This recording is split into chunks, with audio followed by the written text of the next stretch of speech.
Hello, boys and girls, and welcome to another edition of Bleeding Priest's Bay Area Metal Spotlight.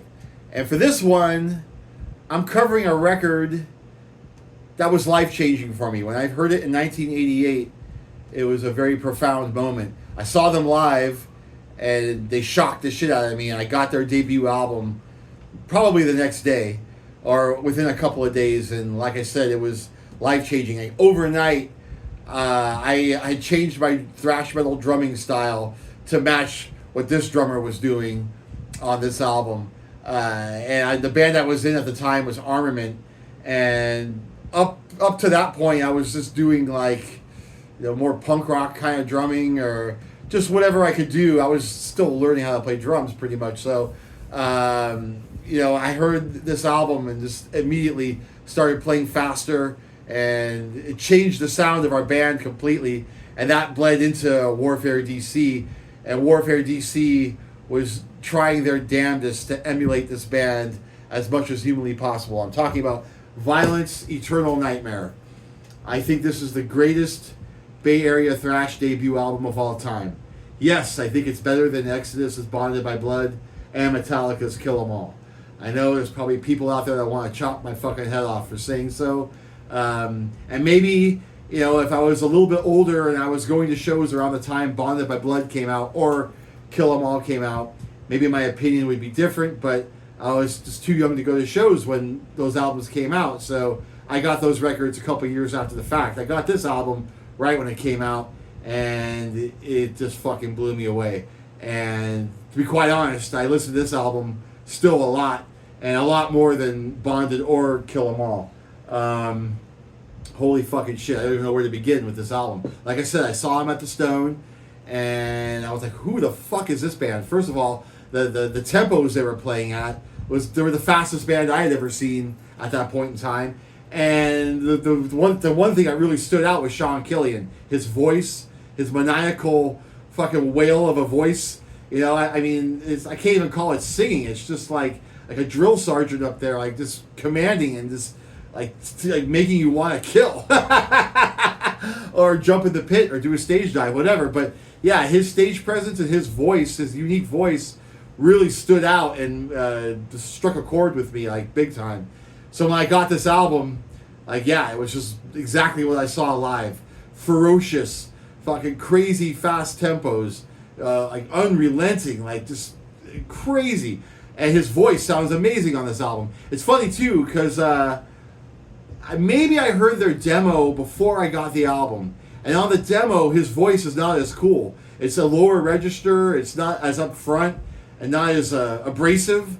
And, I was kind of like, yeah, this is pretty cool. But when I heard the album, he had just kicked it up a notch, and his voice got higher, and it really made a huge difference. And it sets Vio-lence apart from every other thrash band of the time. Not just Bay Area thrash, but all over the world. It set them apart from every other band.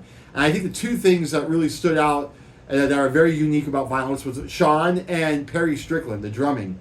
He's been coined the Keith Moon of thrash metal, and that's a very accurate way to describe his drumming. It's just a flurry, just a non-stop flurry of crazy drum fills.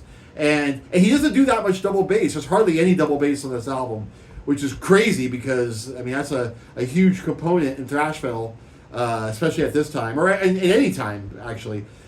So for this to be one of the greatest thrash metal albums of all time with a bare minimum double bass, that's saying a lot about his drumming. He's just so creative with the fills and just constantly, just non-stop. It's crazy. And he's the only drummer in the world that can pull off the chopping steak style of drumming. Rob Flynn told me once they called it chopping steak, and whether that was a compliment or not, I'm not sure. But what I mean is, most thrash metal drummers, myself included, when you're playing a fast beat like dicka dicka dicka dicka dicka dicka, and most drummers do 16th notes on the hi hat, like going along, like you're doubling it up. Perry Strickland's style of drumming is just so Rob Flynn calls it chopping steak, like you got meat cleavers and you go. So yeah, Perry Strickland goes dicka dicka dicka dicka dicka. But for one thing, they're playing so fast that's really the only option. for most drummers. But anyways, like, whenever I see any other drummer play like that, I'm like, what a fucking sellout. You know, I think it's fucking weak. But it works with Perry Strickland. It works for Vio-lence. It adds to their sound. They just have a unique sound with that hi-hat just going. It's like a wash, like a constant wash of cymbals and loose hi-hat. And it's just a cacophony, if you will. And it's just amazing. This album, there's not a weak song on it, not a weak moment on it. I even love the production. I mean, it's not great production, but I love it. It fits it adds character to the music, I should say. It fits it perfectly. The album cover is incredible. Ed Repka. I mean, come on. I mean, I've heard people talk shit about this album cover. I even think I've heard Vio-lence members that say they don't like this album cover, maybe. But I think it's great. You can see it a mile away. You know what it is, like right when you know who it is, what it is, right when you see it. And it's horrifying, man. Like, even the dude's pajamas, you know? Those are horrifying pajamas. They're like, I'd be hot as fuck sleeping in that thing. I've been sleeping naked since I was a teenager, you know? You probably didn't need to know that, huh? But yeah, I think this is one of Ed Repka's better album covers. And another selling point about this album, when I bought it at the Record Vault, I flipped it over and I was like, hey, look at this guy's wearing a Voivod shirt, a badass Voivod shirt.